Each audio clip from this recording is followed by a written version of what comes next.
and maybe even watching the game. But most of us don't think about the actual science behind the game. Even though individual talent, teamwork, and strategically took a game, the game actually depends more on science. To know the physics of soccer, you must know Newton's laws of motion. Newton published his laws of motion to explain why and how objects move the way they do when they're affected by forces. Newton's first law says, an object at rest will stay at rest, and an object in motion will stay in motion at the same speed and in the same direction unless another object or a force impacts or acts on it to change speed or direction. So what this law means is that an object will stay still until a force or another object causes it to move. And for an object that is moving, it will keep on moving at the same speed and in the same direction until a force or another object causes it to change direction or speed. Newton's second law says, acceleration is produced when a force acts on mass. The greater the mass of the object being accelerated, the greater the amount of force needed to accelerate this object.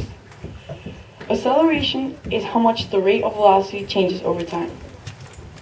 There are two types of acceleration, constant acceleration and non-constant acceleration. Constant acceleration is when the rate of velocity changes by the same amount every second. Non-constant acceleration is when the rate of velocity changes by a different amount every second. So Newton's second law means that the more force there is, the more force it is needed, the more mass there is, the more force it is needed to stop or move this object. The human body can only produce a certain amount of applied force. This is not enough to move a car or a large truck. That is why humans can't move trucks or cars. In soccer, Newton's second law can be seen in soccer balls. Soccer balls come in all shapes, in all sizes and weight. Smaller balls are meant for smaller kids because they do not have as much force to kick the ball. But bigger kids use bigger balls. Newton's third and final law says, for every action there is an equal and opposite reaction. This means that there are two forces, say the soccer ball and the ground. The soccer ball is applying force to the ground at the same time as the ground is applying force back to the soccer ball. The soccer ball will stay still when one force is stronger than when the forces are equal to where the mass can support the object. The object will not stay still when one force is stronger than the other, or the mass can't support the object. Newton's third law can be seen in soccer when a ball is about to be kicked. When it is kicked, the player applies force to the ball, but the ball applies force back to the foot at the same time. There are three very important elements in soccer: the field, the player, and the ball. There are many forces that affect these three elements. Some of them are gravity and friction. Gravity is caused by the mass of objects. This means that the bigger the mass, the more gravity there is. Gravity overcomes upward motion, meaning that it causes objects to sail in an arch. That's me trying to figure out how gravity works. So parabolic movement is caused by gravity. So as you can see in this picture, when an object, before an object is kicked, if there were no gravity, it will go up into the air and never come back down. But since there is gravity, the object goes up into the air, sails in an arch, and comes back down. Friction is another force that affects the game of soccer. It is created when the surfaces of two objects are in contact with each other.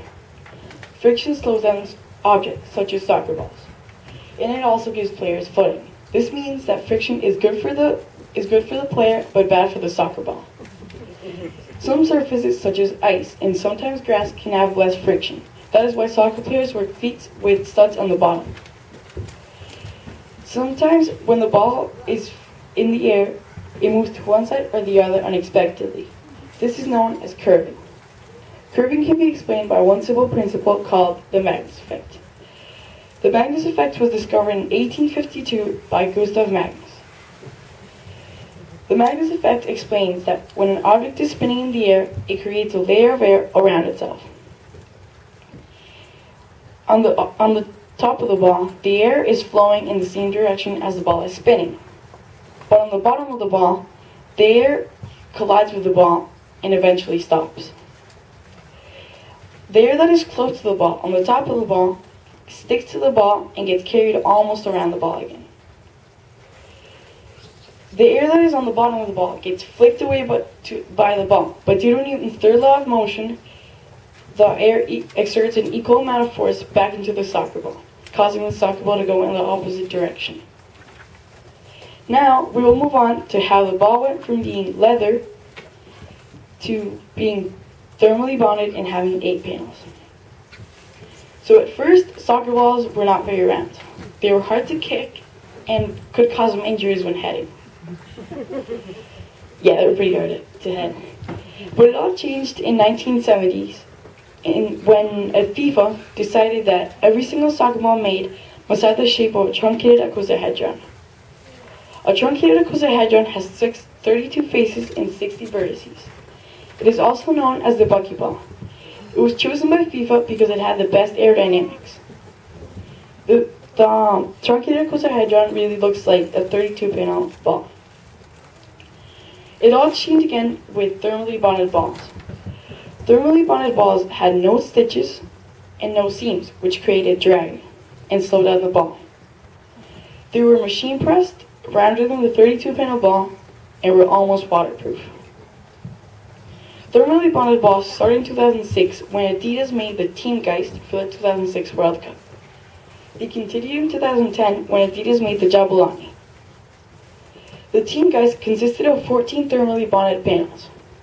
It was rounder than the 32-panel ball, and it was almost waterproof. For a soccer ball to be waterproof is important because if it's waterproof, it does not gain weight, so it's easier to kick. The Jabulani had 8 panels, it was rounder than the Team Geist, and Adidas added some bumps to the surface of the ball to improve its aerodynamics. Now, we will move on to the aerodynamics of soccer. As you know, when an object is spinning in the air, it creates a layer of air around itself. This is known as the stream surface. The stream surface is not present on the back of the ball because drag does not affect the back of the ball.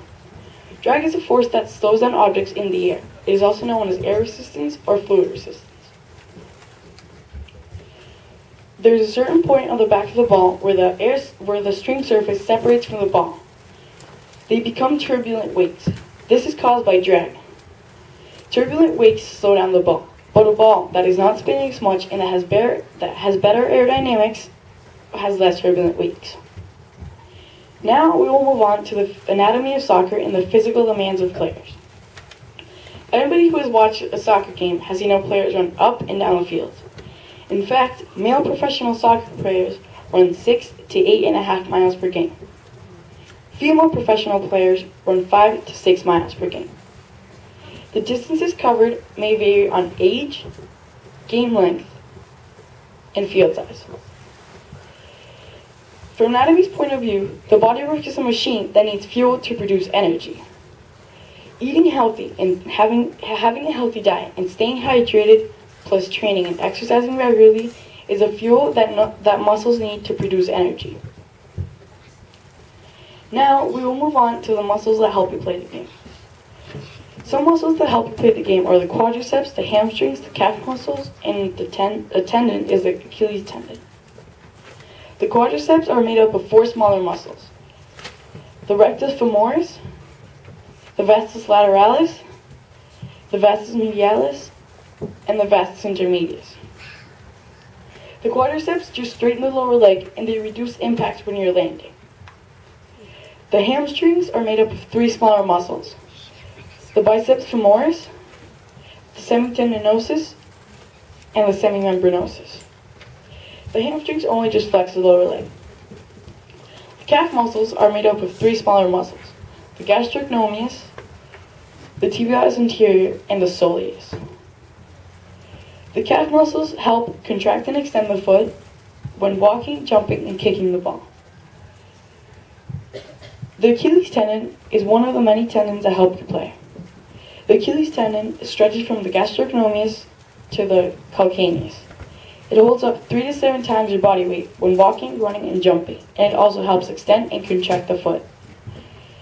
There are also some bones in the foot that help you play the game: the talus, the calcaneus, and the metatarsal bones. The talus, otherwise known as the ankle, helps with the upward and downward movement of the foot. The calcaneus is located on the bottom of the foot and it is used for stability and support. It is also the heel.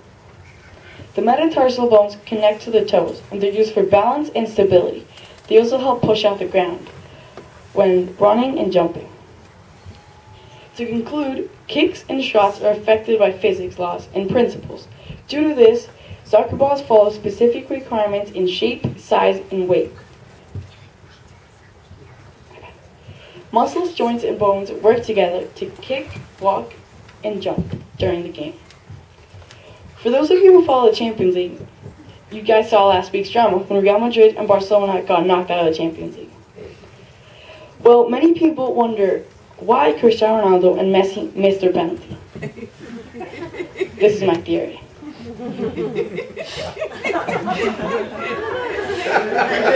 Thank you.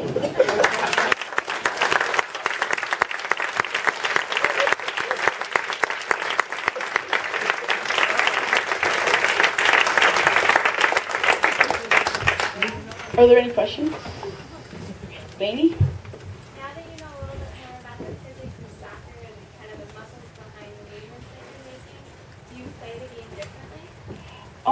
I would say that you can't really take this knowledge into the game because as many people who play the game know that soccer is a very quick sport. And so I would say you can look at it from a different way, but yeah, I say you could change the game, the way you look at it. Trevor? Bayern or Chelsea? I don't know. I don't know. What did you have to read to make this presentation and project? I have to read?